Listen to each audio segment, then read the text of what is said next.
Hello everyone, চলো আজকে তোমাদের সাথে হোলির দিনের ব্লগটা শেয়ার করি।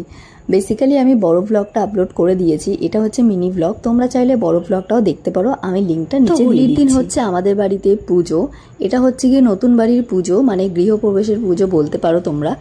তো নতুন বাড়িতে তো আমরা ওপরতলায় ভাড়া দিয়ে দিয়েছিলাম, কিন্তু পুজোটাই বাকি ছিল। তো ভাবলাম এই পূর্ণিমাটা খুব ভালো পূর্ণিমা, সেই জন্য আমরা পুজোর আয়োজন করেছি, খুবই ছোটোখাটো করেই করেছি। তো যাই হোক, পুজো শেষ করে প্রসাদ খেয়ে তারপরে ব্রেকফাস্ট করে রেডি হয়ে নিয়েছি। একটা সাদা কালার কুর্তি পরে নিয়েছি, যেটা অনেক পুরনো। তো এখানে অনেকবার আবির মাখা হয়ে গেছে, ধোয়া হয়ে গেছে, আবারও আবির মেখে নিয়েছি। তো ফাইনালি আমরা রেডি হয়ে বেরোচ্ছি, এবার আমরা রং খেলতে বেরোবো। আর হোলির সময়ের কোনো ভিডিওই আমার কাছে নেই, কারণ আমরা প্রচণ্ড বাজেভাবে রং খেলেছি। আর এদিকে দেখো 4 জন মিলে যাচ্ছি একটা স্কুটিতে করে, মানে ভাবা যায়, যদিও সবাই রোকাপটকাই আছি।